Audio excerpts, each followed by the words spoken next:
বন্ধুরা নমস্কার। আজকে একটু দেখাবো নলেন গুড়ের পায়েস বা নতুন গুড়ের পায়েস। যদিও অনেক দিন উঠেছে এই গুড়, কিন্তু দেখানো হয়নি চ্যানেলে। তো চলুন দেখি। তো 1 লিটার দুধের পায়েস করব, আর গোবিন্দভোগ চাল দিয়ে করব। তো 1 লিটার আমুল গোল্ড একদম ফুল ক্রিম মিল্ক নিয়েছি, একদম ফুল ক্রিম মিল্ক। এটাতে করলে সব থেকে বেস্ট। নইলে আমুল সত্যিতেও আপনারা করতে পারেন, বা ফুল ক্রিম যে কোনো মিল্কেই আপনারা করতে পারেন। 1 লিটার নিয়েছি। আর এই গোবিন্দভোগ চাল, এটা 1 লিটারে 75 গ্রাম। অনেকে এটা 1 লিটারে 100 করেন, কিন্তু আমি একটু কম চাল নিই, তাতে একটু একটু লিকুইড হয়, সেটা খেতে ভালো লাগে। তো 1 লিটারে 75 গ্রাম চাল মেপে নেব। তো চলুন চালটাকে 75 গ্রাম আমরা মেপে নিই। যারা নতুন দেখছেন আমার চ্যানেলটিকে কাইন্ডলি সাবস্ক্রাইব করে দেবেন। দেখুন এটা 0 আছে, আর মেপে নিচ্ছি 75 গ্রাম। 71, 74, 75। দেখুন 75 গ্রাম চাল মেপে নিলাম। হ্যাঁ, এই চালটাকে এবার ভালো করে ধুয়ে নেব।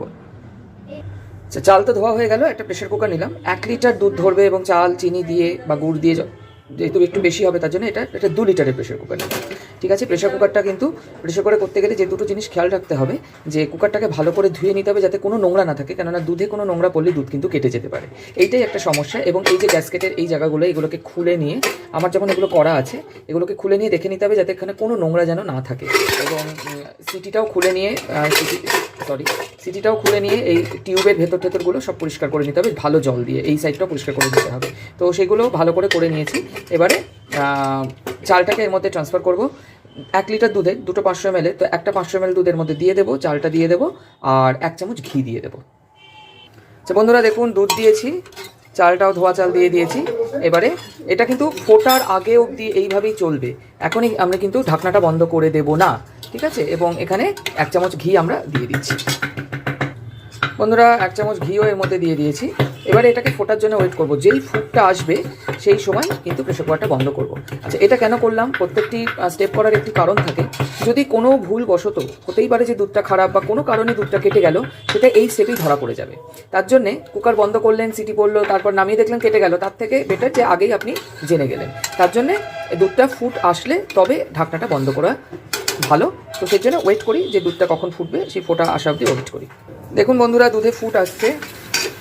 সরি, আমি বন্ধ করে দিলাম। ফুটটা আসছে, নইলে একদম উতলে পড়তো। আমি বন্ধ করে দিলাম। এবারে আমি গ্যাসটা জ্বালিয়ে কুকারটা বন্ধ করে দেবো। কুকারটা বন্ধ করেছি, চড়া আছে। এবারে আমি একটা সিটি মারবো, জাস্ট একটা সিটি। একটা সিটির বেশি মারার দরকার নেই। এটা ভাবে করে দেখুন, খারাপ হবে না, এইটুকু গ্যারান্টি দিতে পারি। কারণ এই চ্যানেলটার উদ্দেশ্যই হচ্ছে যে কম তেলে কম সময়ে ভালো রান্না। তো সেইভাবেই এই চ্যানেলটি খোলা। তো আপনারা একবার ট্রাই করে দেখুন, আশা করি নিরাশ হবেন না। মানে প্রেশার কুকারে আবার পায়েস করা যায় নাকি, এরকম অনেকেরই মনে হতে পারে। বাট একবার ট্রাই করে দেখুন। আমার বাড়িতে এটা ভীষণ একটা কী বলবো, মানে রেগুলার প্রসেস। তার জন্যে সেজন্যই আপনাদের বললাম। তো এটা একটা করে দেখুন না। হুইসেল পড়তেই যায়, একটা হুইসেল পড়লে বন্ধ করে দেবো। বন্ধ। এইটুকু ছিটবে, এটা খুব নর্মাল। এবার গ্যাস বন্ধ, ফুল প্রেশারটা থাকুক। প্রেশার চলেই গেছে, খুলে নিলাম। এবারে খুলে দেখছি। বন্ধুরা দেখুন, রাইসটা ভালোই সেদ্ধ হয়েছে এবং বেশ ঘন ঘন হয়েছে। আমি গ্যাসটা আবার চালিয়ে দিলাম। আর বাকি যে 500 ml দুধ আছে, এই বাকি 500 ml দুধও এর মধ্যে এবারে দিয়ে দেবো। ঠিক আছে। বাকি 500 ml দুধ দিয়েও গ্যাসটাকে বাড়িয়ে দিলাম। এটাও এবার ফুট আসলে আবার কুকারটা বন্ধ করব, কিন্তু এবারে আর সিটি দেবো না। এবারে কি করব, বেশ হাই প্রেশার যখন জেনারেট হবে, সিটি আসার আগেই বন্ধ করে দেবো। তার কারণ হচ্ছে যে এবার সিটিটা দেবো না। এইবারে এই প্রেশারে দেওয়ার কারণ এইটাই যে চাল তো দেখুন সেদ্ধ হয়েছে, আর একটু সেদ্ধ হবে, পায়েসের জন্য একটু সেদ্ধ দরকার, সেইটা হবে। আর এই দুধটা এই হাই টেম্পারেচারে একদম ঘন হয়ে যাবে। তো নর্মালি ওপেন পট কুকিংয়ে যেটা হয় যে আপনারা দুধটাকে অনেকক্ষণ ধরে ফুটিয়ে শোকান এবং ঘন করেন, এক্ষেত্রে সেটা দরকার হয় না। তার জন্য 1 লিটার দুধের পায়েস অনেকটাই হয়। যেটা ওপেন পট কুকিংয়ে 1 লিটার দুধের পায়েস একটু কমে যায়, অনেকটাই কমে যায়, এখানে সেটা কিন্তু হবে না। সেটাই আপনাদের দেখাবো। তো এই দুধটা যেই আবার একটু ফুট আসবে, তখন আবার কুকারটা বন্ধ করে দিয়ে একটু হাই প্রেশার আনবো, কিন্তু সিটি মারবো না। কেননা প্রথমত প্রেশার কুকারটা ভরে গেছে, সিটি মারলে মুখ দিয়ে ছিটে আসবে। আর দ্বিতীয়ত প্রয়োজনও নেই, কেননা চাল তো সেদ্ধই হয়ে গেছে। আর একটু গলা সেদ্ধ, কেননা পায়েসের চালটা একটু গলা সেদ্ধ খায়, সেইটা। আর দুধটাকে ঘন করা, এই 3টে কারণের জন্য হাই প্রেশার আনবো, কিন্তু সিটিটা মারবো না। কতটা প্রেশার সেটা সিটি তুলে আপনাদের দেখিয়ে দেবো। দেখুন বন্ধুরা, দুধে ফুট আসছে। এবারে কিন্তু আমি কুকারটা বন্ধ করে দেবো। ঠিক আছে, এই দেখুন ফুটছে। দেখুন সিটি চাপিয়ে দিয়েছি, হাই আছে। এবার দেখে নিই যে কতটা প্রেশার প্রয়োজন, কারণ সিটি তো মারবো না। সবে প্রেশারাইজ হয়েছে, আর একটু প্রেশার আসুক। মোটামুটি এখন যা প্রেশার এসছে, হুইসেল পড়ার যে প্রেশার তার হাফ প্রেশার এসছে দেখুন। হ্যাঁ, এই প্রেশারটা কিন্তু ইজ গুড এনাফ। এই প্রেশারে কিন্তু আমরা বন্ধ করে দিতে পারি। দেখুন যথেষ্ট ভালো প্রেশার এসছে। তো আপনারা এরকম কয়েকবার করলেই ট্রিক্সটা বুঝে যাবেন। এই যে এই অ্যামাউন্টটা ভালো, কেন এরপরে তুললে ছিটছে অলরেডি। তো এবারে আমি বন্ধ করে দিচ্ছি, আর এবারে ফুল প্রেশারটা কিন্তু আমরা রেখে দেবো। তো ফুল প্রেশার যেতে যতক্ষণ টাইম লাগে তারপরে খুলবো। দেখুন বন্ধুরা, প্রেশার চলে গেছে, এই হয়েছে ব্যাপারটা। চালটা বেশ গলে গলেও গেছে, গ্যাসটা আমি বাড়িয়ে দিলাম, ফুটছে। এবার এর মধ্যে আমি কি করব, আপনারা যদি এখান থেকে দেখবেন এটা একটু ক্ষীর রঙও হয়েছে, ঠিক আছে, মানে অতক্ষণ ফুটেছে তো কুকারের মধ্যে। তো এর মধ্যে আমি এবার গুড় দিয়ে দেবো। এটা পুরো পাটালি গুড়ে রান্না হচ্ছে। গুড় দেবো মোটামুটি ধরুন 200 থেকে 250 গ্রাম, ঠিক আছে। 1 লিটার দুধ 75 গ্রাম চালে 200 থেকে 250 গ্রাম পাটালি গুড় দিলেই এনাফ মিষ্টি হয়ে যাবে, আর কিছু দরকার হবে না। এটা কিন্তু একদম স্ট্যান্ডার্ডাইজ। তো 1 লিটার দুধে 75 গ্রাম চাল আর 200 থেকে 250 গ্রাম গুড়, ঠিক আছে, পাটালি গুড়। হ্যাঁ, এটা দিলেই কিন্তু স্ট্যান্ডার্ড মিষ্টিটা হয়ে যায়। এবারে আপনারা যদি বাড়াতে বা কমাতে চান, সমানুপাতে বাড়াবেন কমাবেন ওই কিট নিয়ম অনুযায়ী। এটা হচ্ছে স্ট্যান্ডার্ড। এই রেসিপিটার এটাই হচ্ছে একটা ভীষণ ইম্পর্টেন্ট স্টেপ। তো চলুন গুড়টা দিয়ে দিই। গুড়টা কিন্তু একটু জলে ভালো করে ধুয়ে দেবো। আমি এখানে মোটামুটি 250 গ্রাম গুড় নিয়েছি, তো এটা জলে ধুয়ে দেবো।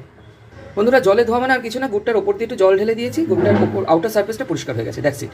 এবার এইটা আমরা তুলে একদম দিয়ে দেবো এই পায়েসের মধ্যে। গ্যাস কমানো আছে। এবার এই দুধটার সাথে এটাকে মেশাবো।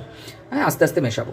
যতক্ষণ এই গুড়টা মিশছে ততক্ষণে যেটা করব, এখানে এই দেখুন গুড় ধোয়া জলটা রয়েছে, তো এখানে একটা তেজপাতা 4 ভাগ করে নেব, আর এলাচ, আপনারা অনেকে ছোটো এলাচ দেন, বাট আমি বড় এলাচ দেবো। বড় এলাচের বেশ 5-6টা যে বীজ আছে সেটা দিয়ে ভালো করে ধুয়ে দুধে দেবো।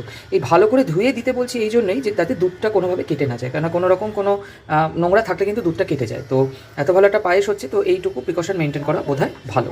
তো চলুন, দেখুন জলে ধুয়ে নিলাম। এবার এটা এই পায়েস দেখুন কমিয়ে কমিয়ে গ্যাস কমানো আছে, গুড়টা কিন্তু গলছে এর মধ্যে, আর তার সাথে এইটা যাবে। যেহেতু এখন নলেন গুড়ের সিজন, পুরোটা গুঁড়ে করলেই টেস্টটা অন্যরকম হয়। যদি গুড় আপনাদের কম থাকে তাহলে হাফ গুড় হাফ চিনি দিয়েও করতে পারেন, বা পুরো চিনি দিয়েও করতে পারেন, বাট এবার এটা আমি গুড় দিয়েই দেখাচ্ছি, কেননা যেহেতু নলেন গুড়ের পায়েস সেই জন্য। তো চলুন এবার এটা দিয়ে দেবো। মিশিয়ে দিয়েছি, গুড়টা গলছে, গলুক। দেখুন গুড়টা কিন্তু প্রায় গলে গেছে। গ্যাস কিন্তু কমানো এবং খুব সুন্দর ঘন হয়েছে। এর মধ্যে একটু কাজু কিশমিশ মিশিয়ে দেবো। তো কাজু কিশমিশটা ধুয়ে রাখি। এটা কিন্তু প্রায় শেষের দিকে।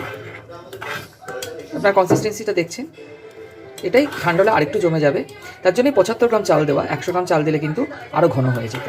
তার জন্য এটাই সঠিক অ্যামাউন্ট।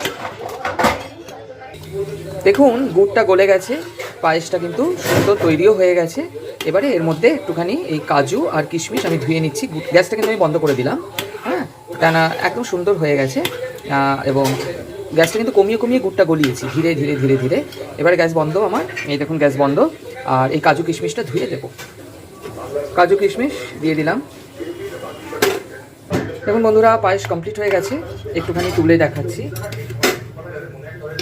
আপনারা অবশ্যই এইভাবে ট্রাই করুন এবং অনেক কম সময় ভালো রান্না করুন। হোপ যে এই রেসিপিটি আপনাদের ভালো লেগেছে। নেক্সট কোনো একটি ভিডিও নিয়ে আবার হাজির হবো। ততক্ষণে নমস্কার, ধন্যবাদ। সবাই ভালো থাকবেন এবং প্লিজ চ্যানেলটিকে সাবস্ক্রাইব করবেন।